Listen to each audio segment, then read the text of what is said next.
大家好，欢迎收听夜话心语。竹马让我借1000元给他去医院看病，明天还我。怕他不够，我赚了所有。他秒收，而后告诉我他在玩大冒险群发信息，这钱是他应得的，不会还我的，还把我截图挂在朋友圈嘲笑。后来他急需钱周转，无一人借给他。大半夜，我从小一起长大的朋友给我发信息，让我给他转钱，他生病了，需要去医院看病。我直接把仅有2632.8全部转给他。我爸妈和他爸妈是朋友，他比我小半岁，我们自小一起长大，称得上是青梅竹马。他是早产儿，小时候身体不好，他爸妈很是呵护，把他看得像眼珠子似的。上大学是他第一次离开父母，他爸妈拜托我一定要照顾好他。我怕他一个人有意外，直接转钱，并且问他现在的地址。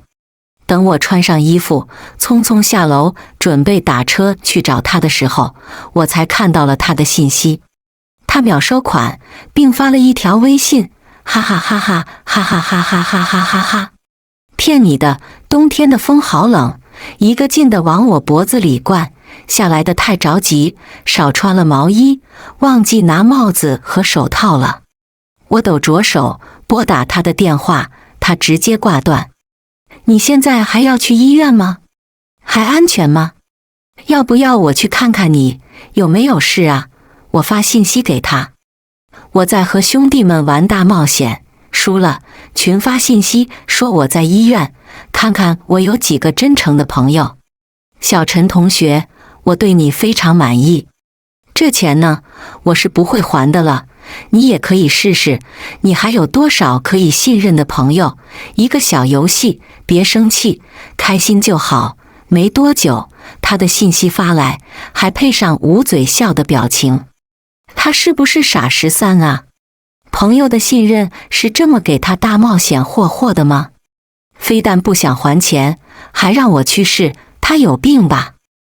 我转身回了宿舍，直接给他发了信息，马上把钱赚回来，不然我截图给你爸妈，告诉他们你在外面坑蒙拐骗。下一秒，他把淘宝截图直接发给了我，是最新款的水果手机。嘿嘿，晚了，我刚下单了，现在没钱还你了，赶紧退了还钱，明天你要是还不还钱，你就完了，时间也不早了，舍友们也都睡觉了，为了不吵到他们，我发完最后一句，直接把手机放下睡觉。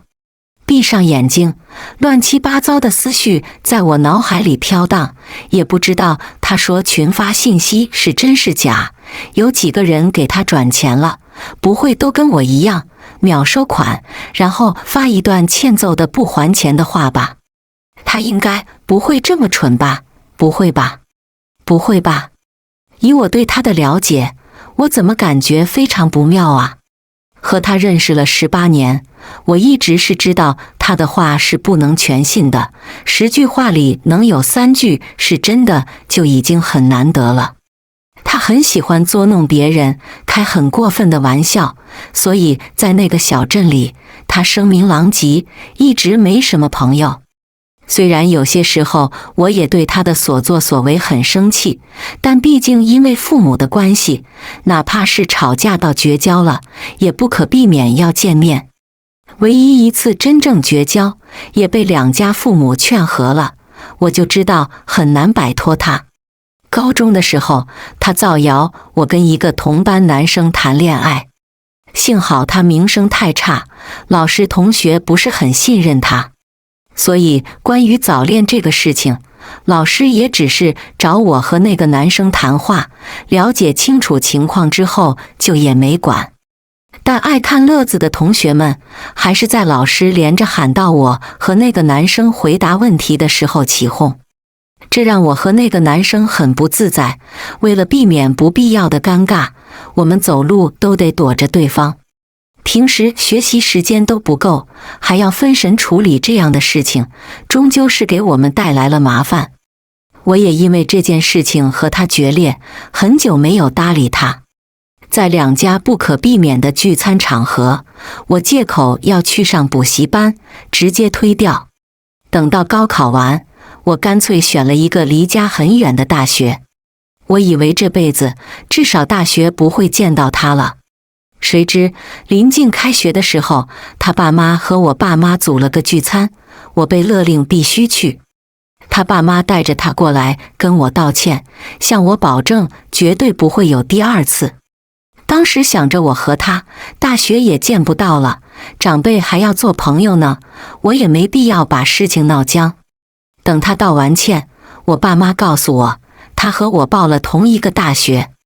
我寻思着，你俩去同一个大学也好有个伴，而且都已经是18年的朋友了，吵架归吵架，哪能真的绝交啊？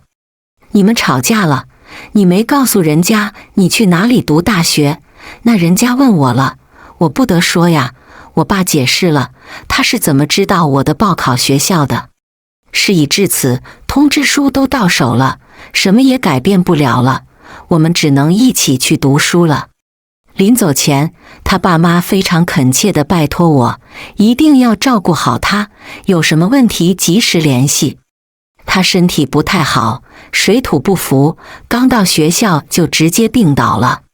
人生地不熟的，他父母没办法来，他和舍友也不太熟。他说不好意思麻烦别人，让我陪他去医院，照顾他，给他跑腿、买饭。没办法，我总不能不管他，所以他一生病，我就去照顾他。他体质又差，一降温就生病，一生病我就得去照顾他。但凡我有一点皱眉，他就说是我答应他爸妈要好好照顾他。也是我选了这么一个温度低的城市，他生病，我也有责任，算我倒霉。所以这次深更半夜他以去医院为借口借钱，我一点没有怀疑，我还以为是紧急情况，他联系不上他爸妈了。怕1000块不够，我把所有的钱都转给他了，我还准备打我爸妈电话，让他们赶紧去找他爸妈呢。我是真没想到他什么大冒险都敢玩，这么骗人，思绪万千。我渐渐睡着了。一早起床我就打开聊天软件，聊天内容还停留在我昨天让他还钱，不然告诉他爸妈的那句。他没还钱。上午早八，我也没有时间追债，只能先去上课。上课前我发了很多信息催债，他都没回。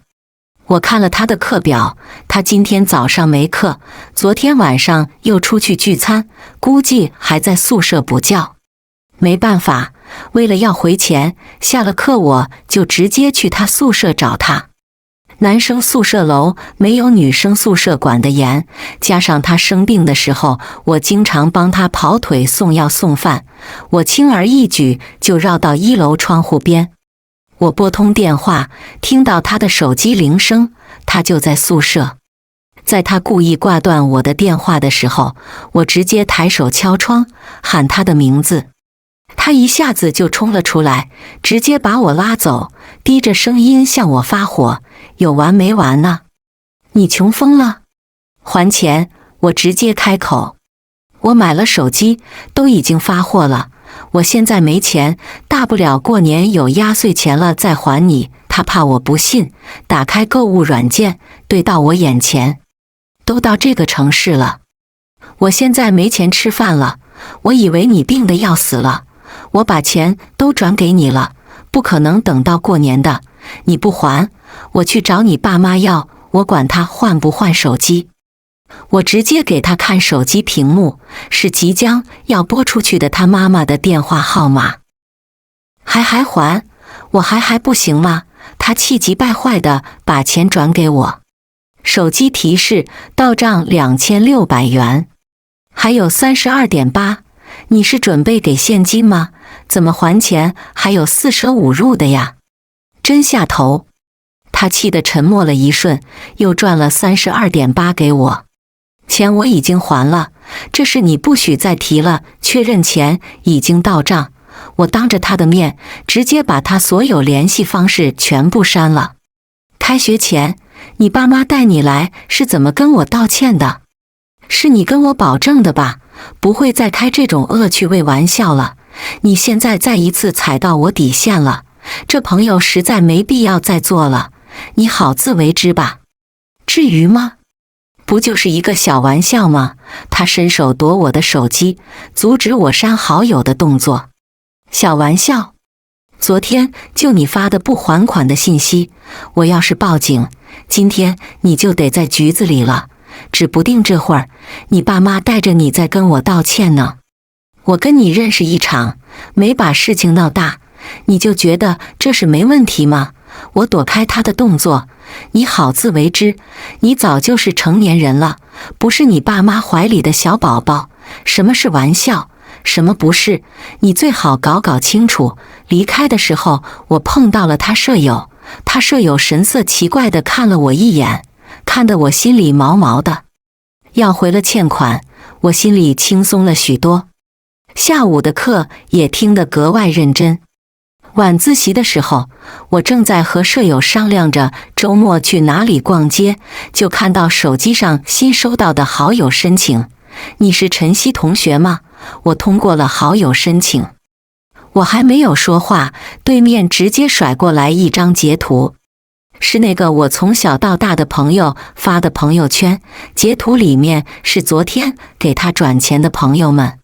清一色的1000元里，只有我赚了别的数字，他还特意把我放在了 C 位，显得我像个白痴。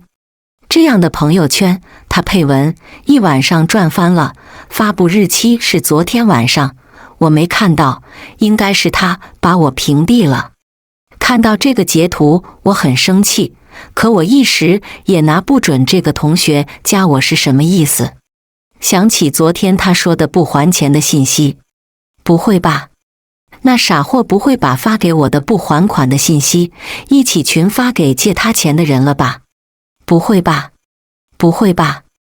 我做好了心理建设，直接问同学怎么了？下一秒，让我眼前一黑的好几张截图发了过来，所有的截图里都是他的那条回复：我在和兄弟们玩大冒险，输了，群发信息说我在医院，看看我有几个真诚的朋友。小星号同学，我对你非常满意。这钱呢，我是不会还的了，你也可以试试，你还有多少可以信任的朋友？一个小游戏，别生气，开心就好。我不明白，我无法理解，他跟我说这话就已经够过分的了。他是哪里来的一张大脸，跟新入学的同学、新认识的朋友发这样的信息？所以你找我是要，我有些拿不准对面同学找我是干嘛，又不是我骗的钱。我们催了好多遍了，他不还钱，催得急了，他就说等过年还。我们也不想把事情闹大，你跟他关系那么好，让他赶紧把钱还了，不然我们就把事情闹大了，他到时候也不好收场。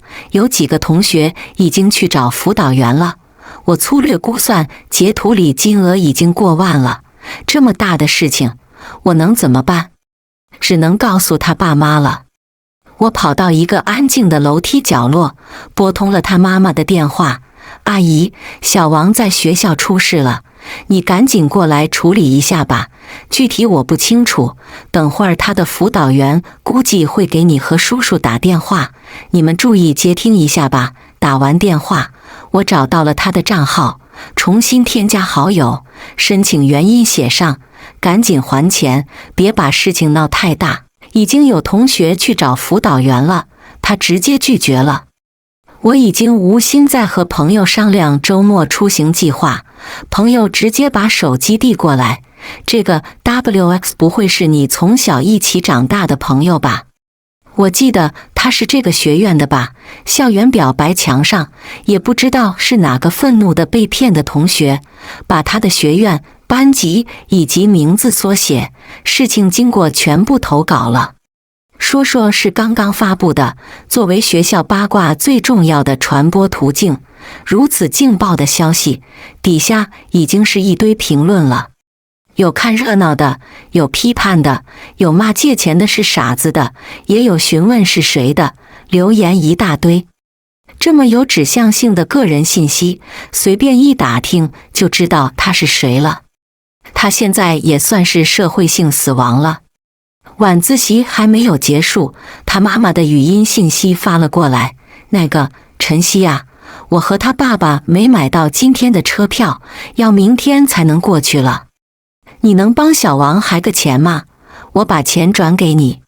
阿姨，这个事情我帮不了你，你让小王自己还吧，他得自己和同学们道歉，毕竟事情闹得这么大，我也是受害者，我帮他还钱道歉算什么样子？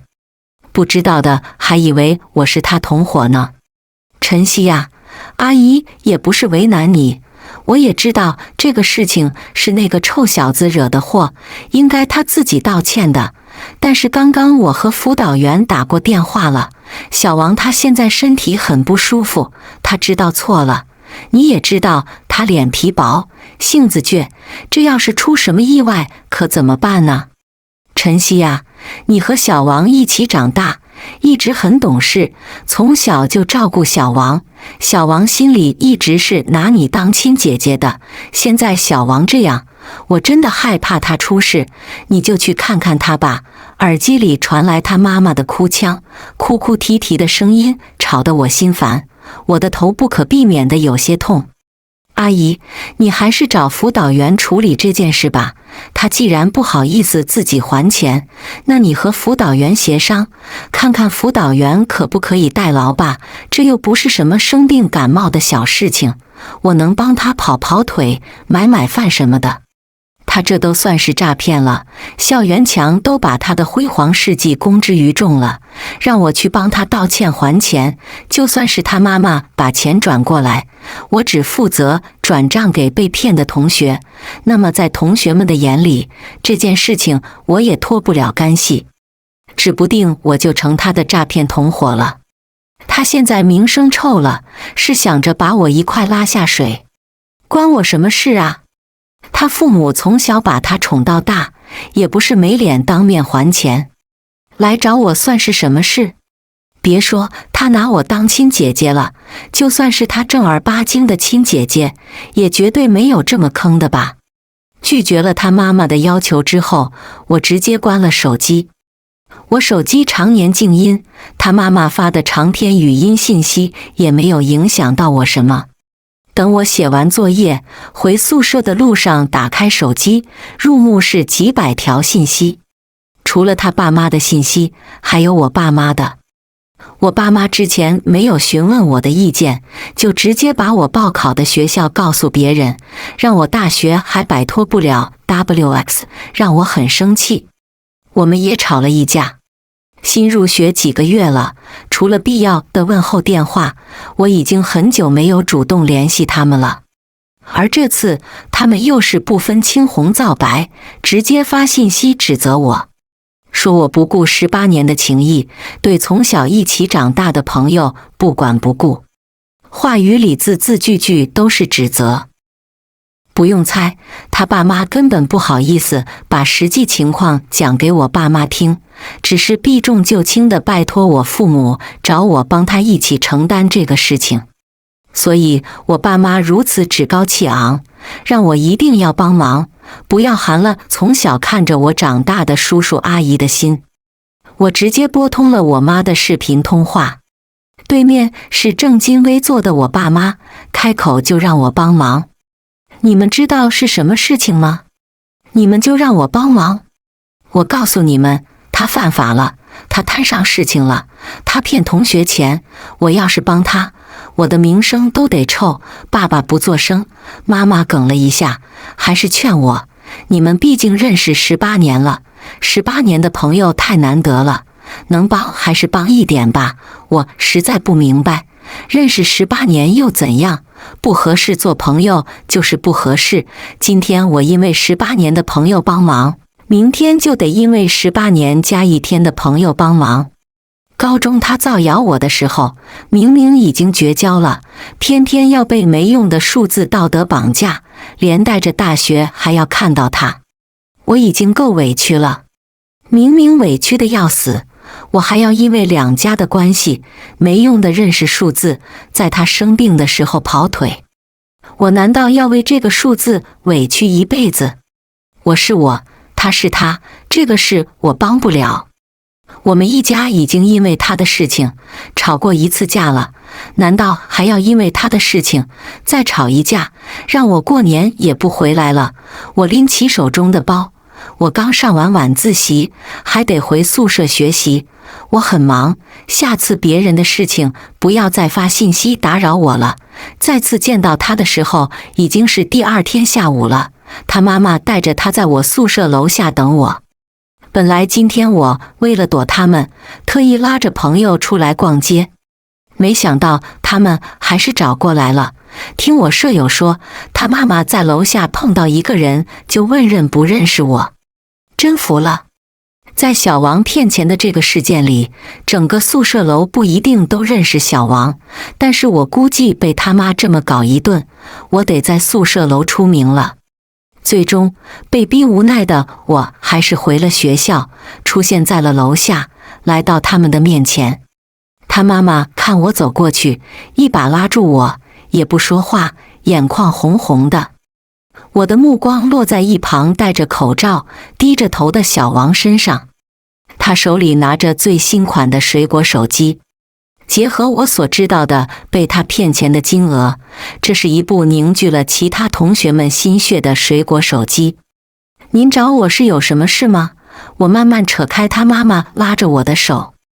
我和他爸爸已经知道他做的事情了，这次是小王做的太过分了，我们已经教训过他了，大部分钱我们都退了。但是有个同学是他一个舍友，非要小王和我们当面道歉，说小王把他截图发朋友圈是侮辱他了，不当面道歉的话就要报警，说他诈骗，要他留案底。他妈妈擦了把眼睛，现在的小孩也太过分了，一点不会尊重长辈。那你们道歉呢？我打断他妈妈的喋喋不休，先别管尊不尊重了，是小王做错了事情，赶紧道歉，不然真报警了不好收场。1000元虽然不至于坐牢，但是也要拘留的。他妈妈目光如炬，直直地盯着我，要哭不哭的，眼睛里都是请求。小王他现在不开口说话，我们跟那个同学说了，那同学说我们没诚意，不认可我们的道歉。我再次看向小王，他妈妈说了这么久的话，他一直低头望着地面，死死握着手机，一副不管不顾的样子。他永远是这样，因为只要出了事，会有他的父母帮他挡着，所以他最擅长沉默，只要一犯错，就一言不发，低着头等他父母处理好。他那个舍友我也认识，脾气不算好，但人不错。之前他几次生病，我不方便跑腿的时候，都是他那个舍友帮忙的。这次转账，我看过截图，他舍友也是秒转账的，转完账还发信息给他，兄弟，够不够？不够说一声，我再给你转。我能理解他的舍友，明明是好心借钱给朋友看病，却收到一条这样的回复。小王不会真以为借了这么多钱，只要发一个大冒险的解释就可以不用还钱了，所有都是开玩笑。拒绝还钱，好心被试探，被挂在朋友圈。别说是他脾气差，就是我脾气这么好的一个人，看到这个截图的第一眼也是怒火中烧。我实在不能接受，我的善意与关心被试探，被挂在朋友圈，还配上一晚上转发了的文案。怎么，已经被骗了，还要把我挂朋友圈，嘲笑我蠢吗？不认可，那你就诚心点，你让小王道歉啊，一个成年人了，出了事一点担当没有。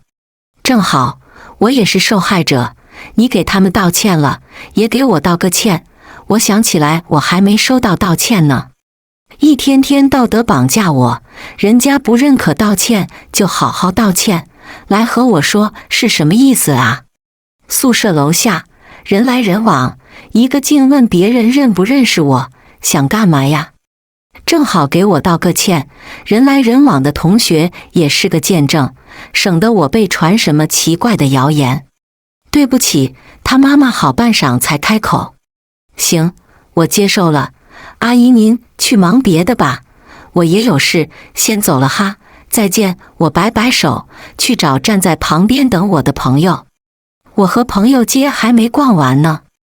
我还蛮好奇他爸妈怎么跟他舍友道歉的，想了想，我直接给他舍友发了信息，在不在？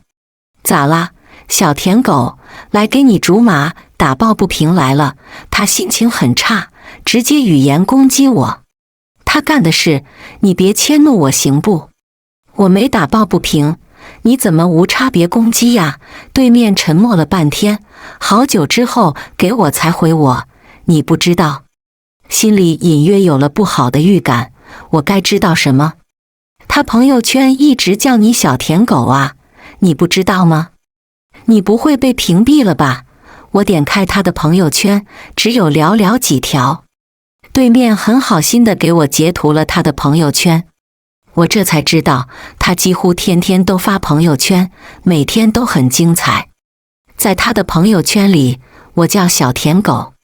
他生病，拜托我给他买药，在他发的朋友圈里成了。小舔狗死活要给我送药，拜托我跑腿给他买的饭也成了。小舔狗追我一天送3顿饭，吃都吃不完。底下还有他们的共同朋友评论，这个女生这么喜欢你，你怎么不答应她呀？不喜欢啊，她追我从小学到大学，真烦人。明明是她要死要活问了我爸妈，和我报的同一个学校。明明是她想要维持友谊，主动道歉。我是没有拒绝过她的请求，可我从来也不是上赶着追在她屁股后面的人。我知道他为什么要屏蔽我，也知道为什么昨天那个同学加我为好友，让我劝他还钱了，更知道为啥他舍友生气起来，喊我小舔狗。原来是这样啊！他妈的，我更生气了。我直接把他发的朋友圈和他拜托我帮忙的聊天记录拼图在一起，给他舍友、他爸妈、我爸妈发了一份，然后直接发说投稿表白强撕他，竟然这样造谣我。他为了装13，什么话都敢说，一点没想到我也是要脸面的。既然这样，那他也别想要脸。高中造谣我早恋，大学编造我是他的小舔狗，还骗我的钱，我真的受够了。他爸妈给我打的电话我都拒绝，直接拉黑。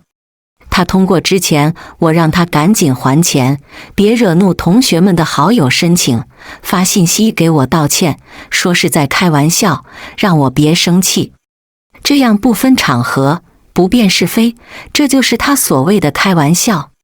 我直接拉黑删除，全都给我滚。又是一个劲爆的消息，表白墙底下在线超多评论。我也算是把小舔狗这个绰号摘掉了。他舍友告诉我，逼了他父母一把，小王没办法再躲了，还是亲自道歉了。他道歉了，我也不追究了，辅导员也不让我们报警，不过处分是少不了了。我从他舍友口中知道了骗钱事件的最后处理结果。拉黑他之后，学校里我再也没见过他，直到寒假回家，我才从父母口中知道了他的消息。我妈小心翼翼提起，叔叔和阿姨想带着小王跟你道个歉。不需要，不想见。哎，小王那孩子也是做错了事，没脸去学校了，他申请休学了。那也挺好的，在家学好了，为人处事再去上学。他爸妈包容他是他爸妈的事，同学们凭什么包容他？我妈只试探了这一次，知道我不想搭理后，就再也没说过了。后来大学毕业，我去了别的城市发展，整天卷生卷死，偶尔的节假日也是带着父母各地旅游。再次听到他的消息，是大学同学告诉我的。他和朋友们一起创业，失败了，房子车子早就抵押了，资金链断了，急需一笔资金周转，但凡认识一点的，他都开口借遍了。借多少？我好奇。200万，这么多，我讶然。说是没人借给他钱，让我有多少转多少给他。谁敢呢？他话语悠悠，大学时的那件事让人直接看清了他的为人。正聊着，一个陌生电话打来，我接起，是他。一通寒暄之后，进入正题，那个，能借我一点钱吗？不好意思啊，我没什么钱呢，帮不了你哎。一点都没有吗？能先周转多少啊？先借我点呗，我肯定按时还，我给你打借条。不好意思，一点都没有呢。他话语失落，我给很多同学都打了电话，你们都不愿意借给我，是因为我大学时候的那件事吗？他不都知道吗？还有脸问？你想太多了，肯定是大家都没什么钱啊。我随口敷衍他。对不起，手机里面传来他的道歉。早知今日，何必当初？人都该为自己的错误付出代价，不是吗？不是所有的错误都可以用开玩笑来解释的，也不是所有的对不起都有用。一朝被蛇咬，10年怕井绳，这是他该承担的。而我们也只是选择趋利避害罢了。全文完。